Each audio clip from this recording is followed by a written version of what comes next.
Bye.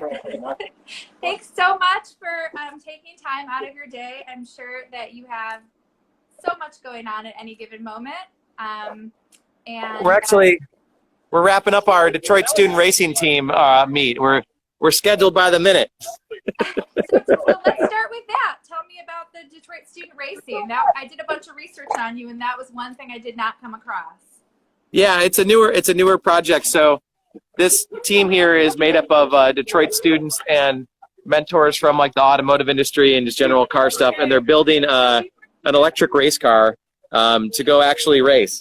And so today was car design and learning how to drive stick shift day, which was fun. It was a lot of fun. Awesome. I know how to drive a stick. That was my first car, and it's definitely like a skill that It's one of our mentors there. That's Gray. Good skill to have. That's fantastic. Yep. So, I told them all they were going to be on the live, so here they all are. Nice. They're not paying attention, but yeah. So you're just designing what the car is going to look like, or what it's going to be composed of? Yeah, today we did like drawings and stuff of the car. I'll come and show you the car. I got one right here. Oh, you got one? This is one of our students right here, Noah, who say hi, Noah. Hi, Noah. You're on the live, Noah. How was driving a stick shift today? It was good. I thought I was gonna blow it, but I didn't. So he did so good. You'll never forget. Yeah. You think this one? Thank me for what? I got to watch. Oh, yeah, you did. That you did, and you paid attention. Yes, yes. Show her the design. So this is something I came up with, but this is the first one. It's going to be an electric car, so I thought lightning bolts. We need some like Detroit Bus Company, possible team logo, memes, all the whole nine. So. And so are you using like an existing vehicle and converting it, or are you building it from scratch? No, we're using an existing vehicle. You want to go show her? Yeah. We're going to go show you real quick. Okay. We'll make it through all the topics you want to make it through. We'll do the whole thing. But Noah here is, I've been promising Noah for like a year that we're going to do this, and we're finally doing this. No, I actually haven't been. Live action. It's been like 6 months? 6 months? Yeah. Okay. Introduce her to your car. This is the big Is it a pickup? It looks like a pickup. We just put that monster out. She's asking if it's a pickup truck. No. Oh, I see. Okay. I think it's a coupe. It's a two-door. Oh, okay. I thought. What's going on? Okay. I don't know, but it's a coupe. Had a giant V8 in it. We took that out last week. Also took out the transmission. The seat is now our couch. Still need to rip out everything else, but for the most part, well, we're gonna still have to figure out what motor we're using. Did you ever decide on that? Not yet. And what battery system we're going for. Try to talk into the mic so we can hear you. Oh, sorry. So we need to figure out what motor we're putting in and what battery system and where it's going. So how long will this process take? Is this like a rest of the year project, a couple more months? Like, what do you think the timing is? Honestly, I'm going to put it as depends on parts and shipping, because there's already a huge shortage of computer chips, so that may put us back a while. So I'm just going to say a year at worst. Yeah, probably about a year. 6 months at best. And then are you going to take turns racing it, or do you have a designated team racer? No, we're going to have to take turns racing it. It's an endurance race, so we're going 8 hours a day. Yeah. We're going 8 hours a day, so there are 3 or 4 of us here at the moment. So. How much charge is the battery going to have? Where you have to charge it during the day, or can it go full 8 hours? So we're thinking during pit stops, once the battery gets low, we're going to hot swap it. So we're going to take it out, charge it, and then put another one in, and then the next driver can go out. Like a TV remote, you just pop the batteries out. Yeah. What could go wrong? Everything. And yeah. So Noah, right? Yes. How did you get involved in this? So my old high school teacher, Miss Stevens, thank you, Miss Stevens, introduced me to Andy over email. He contacted me late one night. Yep. And we've been talking ever since. I came to the old shop in Corktown, got to see the whole thing. Then he told me that we're getting a team together. You want in? I was like, yeah, of course. So now I'm on the team, and we're 3 weeks in. So. But Corktown is a pretty hot real estate market, and we can't afford that anymore. So we're here on the west side. Yeah. In our new building. Yeah, and I want to ask you about your building because I've heard all about it, and I think it's probably gives you a lot of opportunity to just do a lot more. Yeah, it's 50,000 feet. And how much did you have at the old building? We had 14,000 at the old building. Okay. That's what was bigger. Yeah, so this is like 3 buildings. It's like 1929, like Class F industrial, you know. But it's good. It's a good place for us to get started. We got all of our projects, and you know, we get to like do stuff like this. Like, you know, we get to tear this car apart and spill oil all over the ground because it's our place now. Of course I stepped in. Good thing I'm Did you not step in wearing- the oil? I think I'm wearing my khakis. So was this building like habitable when you bought it, or did you have to do a lot to it to make it? No, it was empty for 3 years, but we moved pretty much right in when we bought it. You know, so I bought it in February, and we were moving in, you know, in March. So didn't have to do that much. It was an owner occupant, and the owner had passed away, and so his kids were selling it. Okay. Yeah, only 3 years vacant, I feel like, doesn't give it a lot of time to deteriorate. So. Yeah. Well, and the son who inherited it, he was an active owner. He was mowing the grass and cleaning roof drains and making sure that it was like not going to fall into the sea, you know.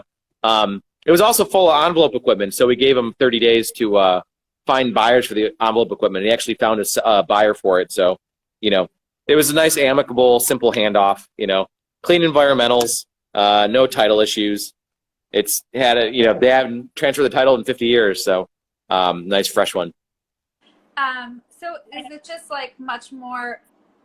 I imagine that it was very stressful when your landlord told you he wasn't going to renew your lease, and so how long did you have to find a place? So we didn't even pursue the renewal just because the rate was going to be so intense, and they wanted to sell the whole complex. And so we probably could have squeezed another year or two out of it. But the truth is like if we would have kept renewing and paying out of the nose for what is now like super premium space, it would just break our business model. So our lease was up in May, and we actually got an early leave. They gave us an early termination, no penalty, so that we could hop out and go here. I just wanted to pull the ripcord, you know. There was no reason to keep paying Corktown rents when we really just need space. And how much time does it take? Because I had read that you've moved the business several times. So like, what does it take to like basically like pack up an entire 14,000 square foot warehouse and move it?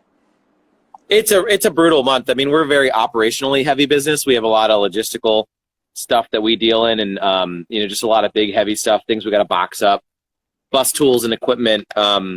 So I would say it took us about 3 weeks to a month of like straight 5, 6, 7 day weeks. I mean, it was a lot of work. It was no joke.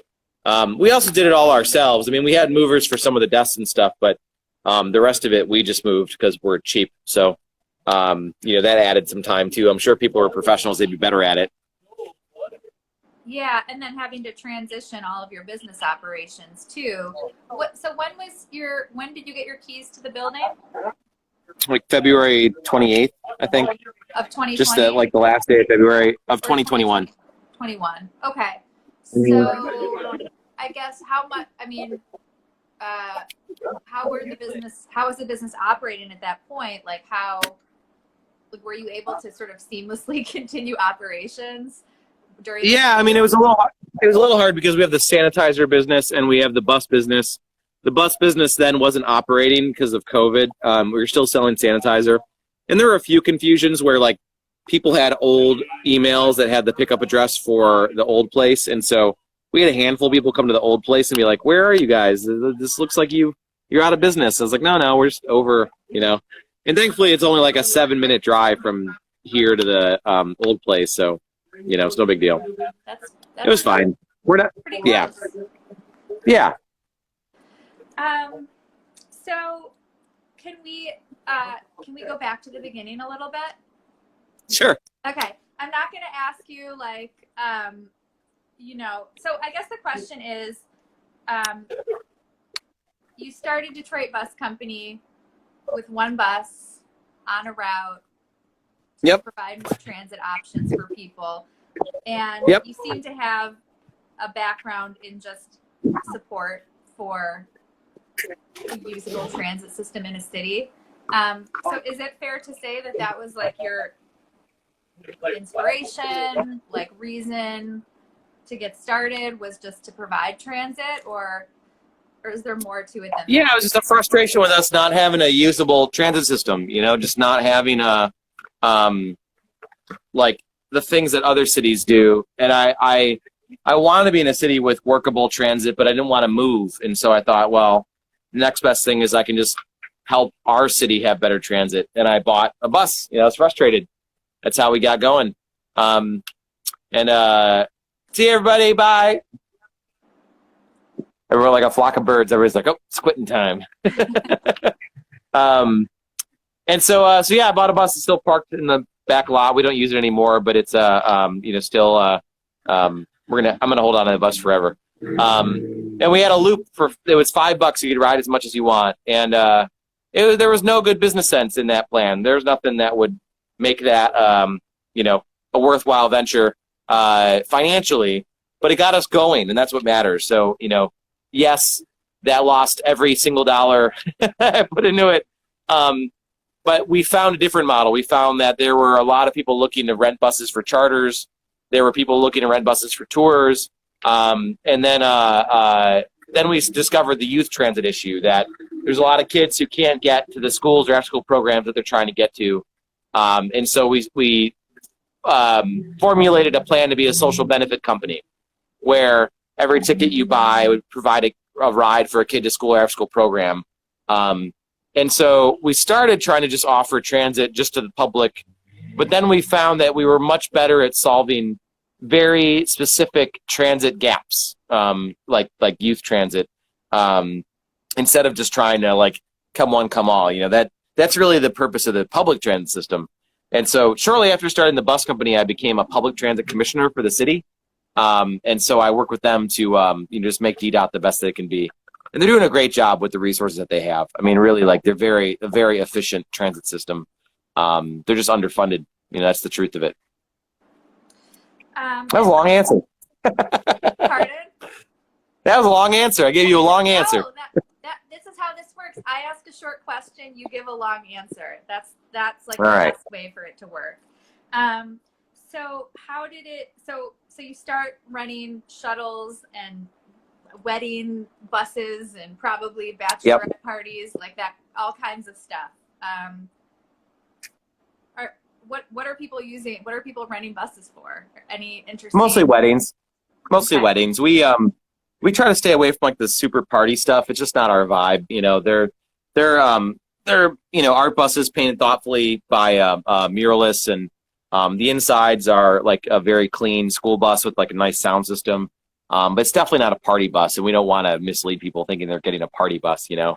And we don't want to go to the way of the party bus. Like, there's plenty of people that do that thing great. You know, our focus is like thoughtful company that has excellent customer service. Like, you know, everyone on our staff, from our salespeople to our, you know, customer service reps to our drivers and mechanics, like everybody cares about what they're doing. They're into it for a bigger purpose. You know, you get what you expect. Like, the bus shows up on time, like it's the right bus, it's maintained well, it's clean. And we use a lot of this to make our tours happen. So we do like city tours, history tours, bar tours, historic bar tours. I make it sound like a drunk thing. It's really more like, come check out these old bars that really like need your patronage, and enjoy them. The Drunks of Antiquity? That is definitely our biggest tour. Okay. Right there. Drunks of Antiquity is the biggest tour by volume for sure. Because it's a compelling concept, you know, like there's a lot of these great small bars that just have tons of history and stories in them. And like, you know, for a $2 or $3 Stroh's, like you just get all this like wonderful stuff that you're in. It's such an environment. And you just don't get that at some drop ceiling, you know, new construction thing downtown. It's just different. And so I assume that those aren't happening right now. They're not, but you're getting the tip here that we're going to relaunch ticket sales this week, and they're going to start like last week of June, early July. We're going to get going again. So, you know, get your tickets while you can. Yeah, I'm sure They'll be up on the website soon. Yeah. People are hungry for that type of interaction. So, Yes, they are. And so somebody else out here, that you have a ghost tour as well? We do. Hey, Katie. Yeah, so we do a haunted history tour in the city. It's got some ghost activity on it, some haunted things. That'll change this year. Every year we call it haunted. I think we're on like haunted 8 or 9 now. We change it every year, so it's never the same tour twice. We try to make it something special. It's not just your usual like, and then Houdini died in Detroit. How crazy is that? You know, just like boring. So we have some things happen on that tour. Your safety cannot be guaranteed. It's a unique experience. That I'm sold. I am getting Good. it. I'll send you 2 tickets. Yeah. So was this like your idea to do these tours, or who sort of put together the actual concepts of like, we're going to go here and I'm going to do this and you guys are going to talk about this on the bus? Like, who puts that stuff together? Yeah. So my first tour that I ever did was with Amy Elliott Bragg from, she wrote a book called The Hidden History of Detroit. And I was on a flight back from, I don't know where, San Francisco or something. And on the plane, I got the like on-plane Wi-Fi. This is 2012. So that I could tweet at her and say, hey, are you interested in doing a tour? Because this book is great. And she responded back like 2 seconds later. She was like, yep, let's talk. And we talked, and she put together the route and the content, and it was amazing. I don't think we'd have a tour business if it wasn't for how great Amy's tour went. It was really, really good. And so that was all we needed. We just got rolling from there. And, you know, as a small business owner, like we're always reinventing ourselves and our businesses and trying to stay, you know, stick to our values and our like morals and virtues and all that good stuff, but also like stay relevant. And so like the way we've done the tours has morphed, like the way that we offer our charter services has morphed. Like we learned a lot of lessons, you know, about like, maybe you should have a minimum, because sometimes people would be like, I want to rent a bus for 1 hour, you know, and it'd be at 1 hour at Saturday at 8 p.m. and it would screw up your whole evening for being able to rent out that bus for something else. And so much of our revenue is focused on Saturdays that if you mess up a Saturday, like that's a bad month for us. So I just learned so much along the years, and also like what kind of tours we want to do. Like we really like when things are factually accurate, when the history is right, when you know, like the guide really knows what they're talking about. And that quality level, like when you hear bus tour, most people go, like, I don't want to do a bus tour, you know, boring. Because like in most cities, they're usually pretty bad, and there's some bad ones here. So like I come at this as someone who would almost never go on a bus tour in another city trying to put on bus tours. Like, what do they look like? What do you do on them? Like, what's your level of engagement, you know? Yeah. Just trying to make some joy. Right. Like the bus tour for people that hate bus tours.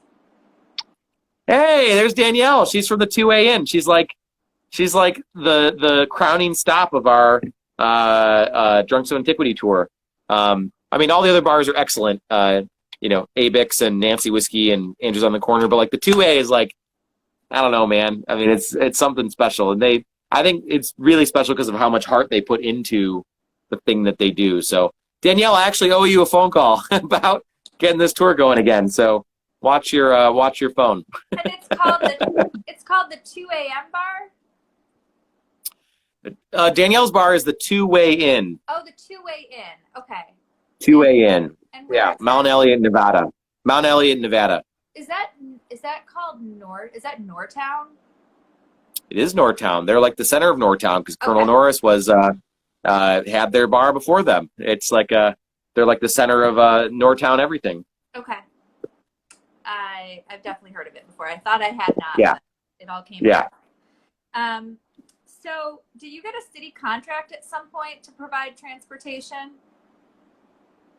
No. We one time way back when, like 2013, 2014, the Skillman Foundation gave us a grant in which to provide the first rides for school kids. Okay. And that's what got us started, really, like focusing on the youth transit problem was working with the Skillman Foundation. And so, never from the city. It'd be awesome, but it just hasn't happened. So I want to talk about what's your fleet like? Like, how many buses do you have right now? Well, we have 15 buses, but we only have 4 on the road. Okay. We have like a 59-seater, 2 48-seaters, and a 20-seater. I tried to like get a smattering of units back online. And most people go towards this bus right here. Like this is our Heidelberg bus, painted by Tyree Guyton. It's a 48-seater. It's pretty new. It's one of our newest buses. And so it's very reliable and predictable, and it, goes out a lot, And then we have more 48-seaters. We have a 32-seater. I hope to get the rest of them on the road soon, but it's just like a balancing act. Our insurance price is so high that if we add too many buses, we drown in insurance cost, and that's bad. So Yeah. Yeah. I'm guessing that it's kind of like a slow start to just recovering from not being on the road at all last year. Yeah.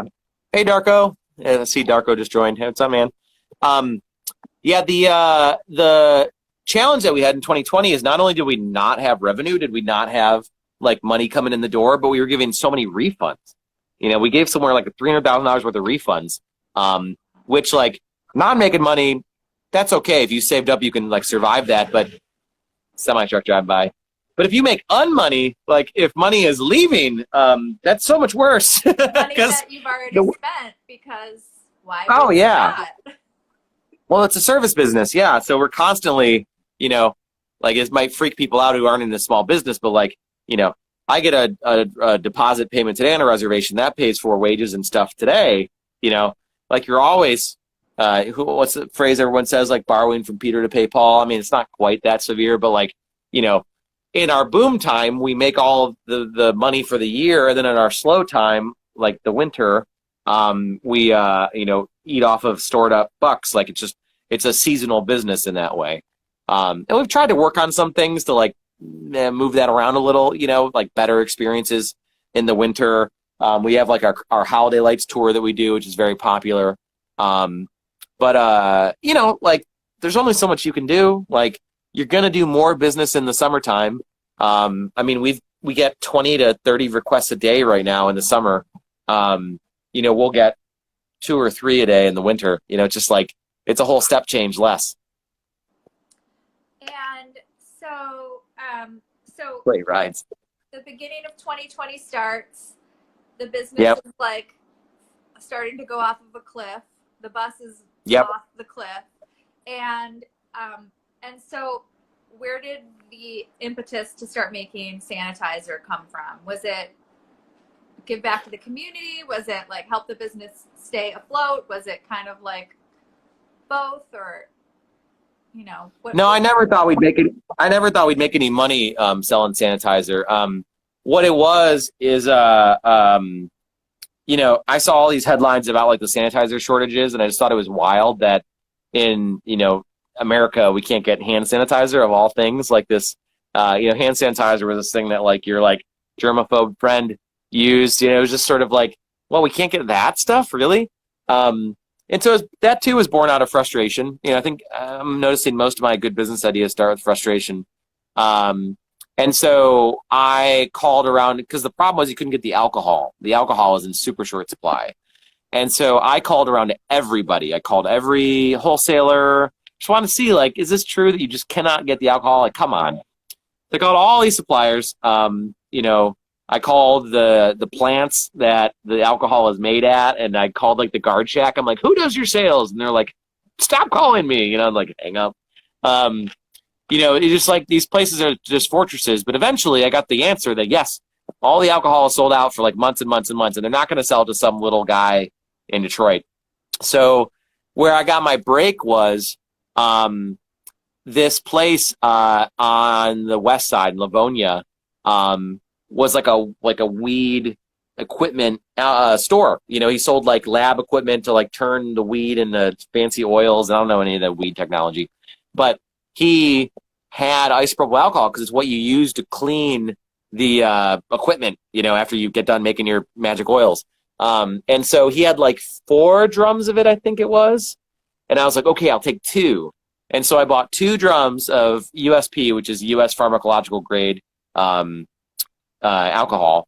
And it was like driving it, back to Corktown in my pickup truck. And I thought I would just make like, 2 55-gallon drums is 110 gallons. That makes like 145 gallons of hand sanitizer.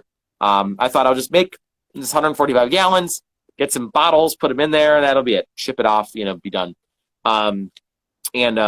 I did that, and it sold in like 2 seconds. And I was like, this is weird. I've never had anything in my life work this well, And so I got to hit the rest of the 2 barrels that he had, made more. It went in 2 seconds. I was like, oh no, like there's no more alcohol. So then I looked everywhere. So I called him like every, 6 hours trying to get more. I found a supplier who was just totally price gouging on it on the west side of the state that I got some from. And then finally, we had sold enough sanitizer that I was like, okay, like there's a serious need for this. People are like stressed out. So what I can do is, it sounds like a real leap here, but it was obvious in the minute. I was like, if I buy a tanker truck, then I can get a tanker truck worth delivered to me. And if I get a tanker truck delivered, the price goes from like, $28 a gallon, like by half right away, just because of the volume. And so I looked around for a tanker truck. Let me interrupt you for 1 second. So your thought goes from, I need a tanker truck volume worth of alcohol, so I'm going to buy a tanker truck to put the alcohol in. But it's not a hard decision because the difference in the price from the way we were buying alcohol to the way that we were going to be buying alcohol paid for the tanker truck the first time. Okay. So it's like Dan Gilbert moving everybody down to downtown. Like that was like the most de-risked decision in the history of decisions because they were renting so much space in Livonia, Yeah. It's like, well, for however many bucks a foot, I'm just like throwing rocks during our live. For how many bucks a foot, like you can just have downtown, like why stay in Livonia, right? Like, and so everybody thinks it was some like super brave move, and whatever your personal opinion is on it, like sure it's brought a lot of wealth to downtown. I don't really like having an oligarch, not quite into like 1 or 2 people having control of our entire downtown real estate market, but it wasn't a leap for him to do that. Same thing with the tanker truck, like could I keep ordering it by the drum and paying out the nose? Like yeah, totally, but that wouldn't do any good for me. Now we have a tanker truck. But could you also rent a tanker truck, or did that not make sense either? No, I looked into that, and I did the math, and I was like, well, we're at least going to have this tanker truck like another year. And the tanker truck rentals that I saw were like, $1,500 a month or so. And so it just, I don't know, it just kept coming back to me that like, if you just keep paying for this thing, you're not going to have it. But now I own one. Like there's one like in the parking lot. You can't really see it, but it's over that way. Okay, I believe you. Yeah, it's over that way. And so like, we still have the asset, and we still. So we've tapered back our. I'll back up a little bit. When we bought the tanker truck, our first order of business was we cut our price of hand sanitizer to the public in half. And so we could have kept selling it at whatever it was, $58 a gallon or something. It would have sold great. But I had the means to bring the price down and to help people be less stressed out that they'd have this hand sanitizer. And so I made the decision to lower the price preemptively. And then we found a cheaper supplier of alcohol, like the per gallon price went down. So I lowered it again. You know, we just always wanted to be like way ahead of anybody else's price lowering. And, you know, I don't know, that decision to lower the price probably cost me $1 million or whatever. But I did not want to be on the side of history where we were profiteering from this shitty, terrible situation that the whole nation was in. I'd like to, when all this is said and done, look back and say, yeah, like we were just a hair above what it cost us to make it through and through, you know, like we were providing a service. And we also had, you know, the bottle for bottle. So we built in the price of a small bottle for every bottle that we sold. So we sent a truck load out to like the Navajo Nation and a few nonprofits locally. We donated to, you know, all the police and fire here, first responders, DPS kids could come and get a bottle when the school year was starting because they were required to have a bottle. So, you know, maybe I'm a terrible businessman, but it's like what I want to do. I think at the end of the day, what matters is how does your heart feel? How are you sleeping at night? So that's what matters. Yeah. So there's one piece of that I think I missed. So alcohol was sold out everywhere, and if they did have it, they weren't going to sell it to a little guy. So how did you resolve the supply issue? Like, where did you actually get I called everybody. Okay. I called everybody until I started buying it from Texas. Okay. At first it was coming from Texas, then it was coming from Kansas, and it was straight from the factory. And so the factory themselves would only sell you by the tanker truck load. Okay. And so, and it was a thing where I had to like wire them the money, and then the truck would come like the next day. You know, it was really kind of a wild situation, but their factory could only produce as fast as they're getting it off site. So they just had the factory going, you know, 3 shifts a day. And once you buy by the tanker truck, then you have a lot more people open to you to sell it to you. You know, you're a lot more on the grid. I don't know, buying in bulk. You're the real deal. Yeah. And so how many tanker trucks have you bought? Like full of alcohol? 5? Yeah. 5, 6, 7,000 gallons at a time. And is the interest in that waning now? Oh yeah. It's like $1 at Home Depot. Yeah. Mm-hmm. And I knew that it would, nothing with a super sharp demand spike is going to maintain. There's just no way, you know, unless you've invented, you know, I don't know, a cure for cancer or something. Like nothing with that quick of an uptake is going to stick around because it's a commodity and other people will fill the market need and they'll have bigger machines and better distribution networks and blah, blah, blah, blah, blah. So like all this is to say, I knew it was going to leave quickly and I accepted that. So we still sell to a fair bit of small businesses and individuals who buy it. You know, it's arsenalclean.com if you're shopping for sanitizer. We also have done some partner labels. So like we did a partner label with Green Dot Stables. We did like a summer one, like an orange summer one. You know, we try to keep it like interesting and fresh. You know, like play with the brand a little bit. It's been good. It's been good though, and it's who knows how long it'll stick around, but it's not costing us anything to keep selling it. It's just sitting in our warehouse, and right, you know, you already have once or twice a day, somebody buys it online. Yeah. Yeah. So talk to me about your staff. I'm guessing that maybe it's a little lighter than it was when it was full operation, but like how many people, how many people are part of your family? Well, we were at 38 before the pandemic. And then for a period there, we were like 2 or 3, you know, we were like nothing. And then we hired back up. So we're at 10 now. I just hired 2 people this week, 2 drivers. So I think we're at 10 now. And so it's like drivers, mechanics, salespeople, office people. Mostly drivers, part-time mechanic, 2 warehouse people. We're trying to get our tour guide staff going again, so some part-time tour guides. Yeah, that's about it. It's a simple company, you know. I think Katie is looking for a job. Katie wants the job. Well, when there is a job, I'll share the job with you. Right now, I'm the office man. I'm the office human. Right. So Unfortunately.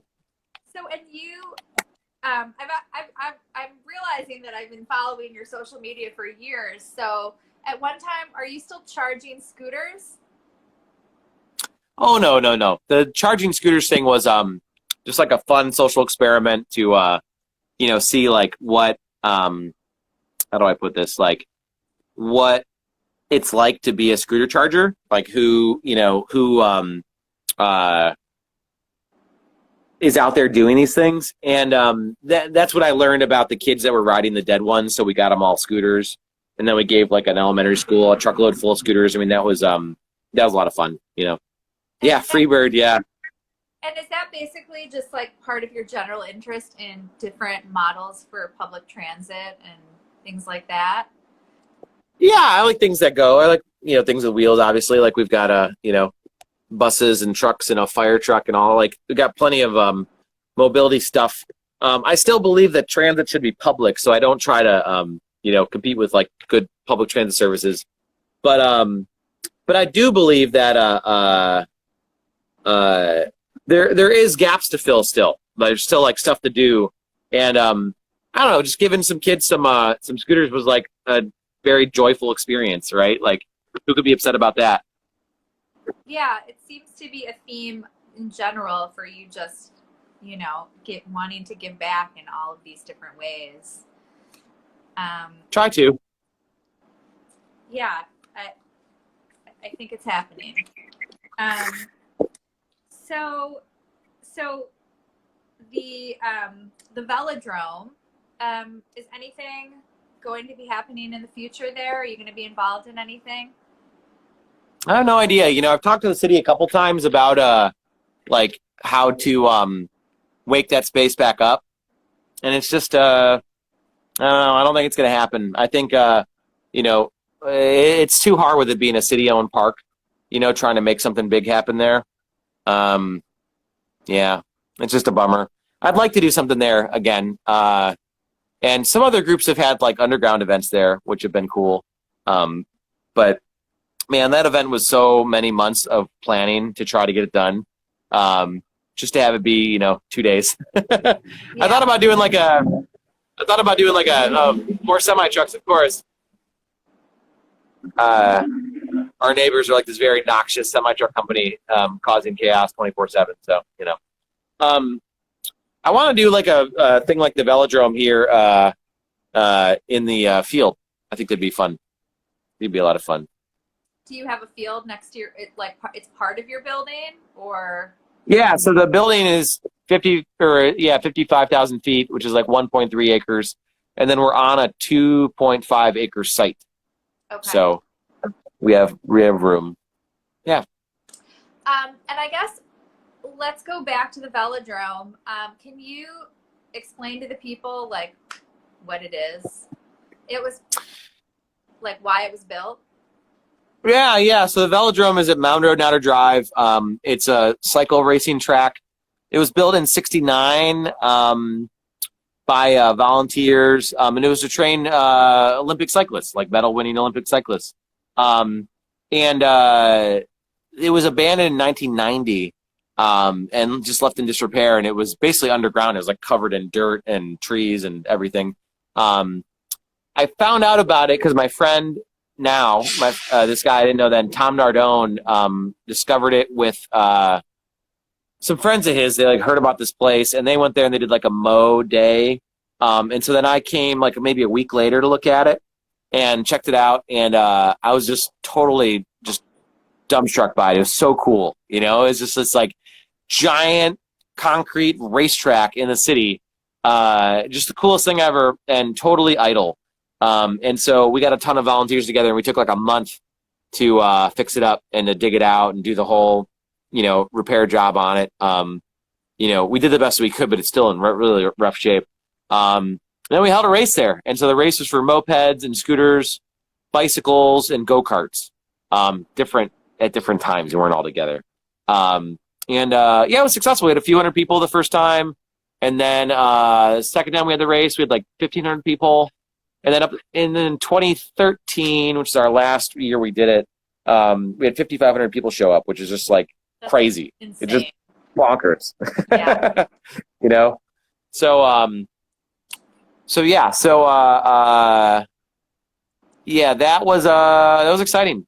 That was a good thing. That was a lot of fun. But just time for new adventures, you know. Anything that you can share? Any plans or schemes that, you know? Just relaunching the tours this month. Getting this building in line, so we're gonna you know, start a fundraise pretty soon. Looking for some LPs to join on the building, so that we can go get commercial financing. What is You know, limited partners. Okay. Yeah. So this is not a solicitation. We're just getting our feasibility study together, you know, the pro forma and everything, which is looking good. For once, like, everything pencils. So normally just the cost column is you know, big, and then the end is like, yeah. But there's a lot of people who need clean, healthy, simple, affordable, light industrial, and creative office space. And so that's what this is going to be. You know, it's going to be 16 units, split up. So we're just going to take like a tenth of it in the back. We're not even going to take, you know, the majority of it. So it'll be fun. What does the timeline look like for that? We're going to start fundraising in July, I think. And then I hope to get my construction loan closed like August, September. And then, yeah, we're going to phase it. So we're going to start working clockwise around the building. And I hope to get the envelope, pun intended, the envelope of the building done by winter, so that then we can work on our interior finish and, you know, be done come about this time next year. So I think that's everything that I have. I guess my last question is, how can we support your business? If the people want to know more or follow you for all of your adventures, like, what's the best place to do that? Yeah. You know, the Busco Instagram is good, Detroit Bus. I'll put it in the chat. Why not? It's I'll tag. I try to keep it. Okay. I try to keep it fun. You know, I try to keep the Busco interesting online. We're renting buses right now. So like, we're renting like crazy. If you're trying to have a wedding or an outing or a private tour or something, the detroitbus.com. And then, yeah, sanitizer. If you order sanitizer on arsenalclean.com, I will ship it tomorrow. I will put it in a box. If you did it tonight, I'll probably go do it right now because I'm still here. So we're just trying to change, you know, that door says not hiring right there. That was painted by the original owner because people kept walking up trying to work here. And I want to be able to cross out the not and just say hiring, you know, and just like have this be a place where people can do cool stuff. So, yeah, every bottle of hand sanitizer you order, we put that money to really good use. That's no lie. Well, Andy, thank you so much. I really can only imagine like how critical your time is and how valuable it is. And so I really appreciate you taking all of this time to talk to me. It was really good. Got to find out a little bit more stuff than, you know, what's out there. So I really appreciate that. And Yeah. want to say to everybody out there that I do this every week. So if you know of somebody who has a small business in Detroit and you would like me to talk to them and lift them up and all of that, then please DM me and let me know. And I would love to have your suggestions. All right. Appreciate you having me on. Yeah. Thank you for doing the thing. Yeah. You have a great night, and everybody out there have a good night. And yeah, I'll be following you and excited to see what's next. Thank you. Have a good night. Bye.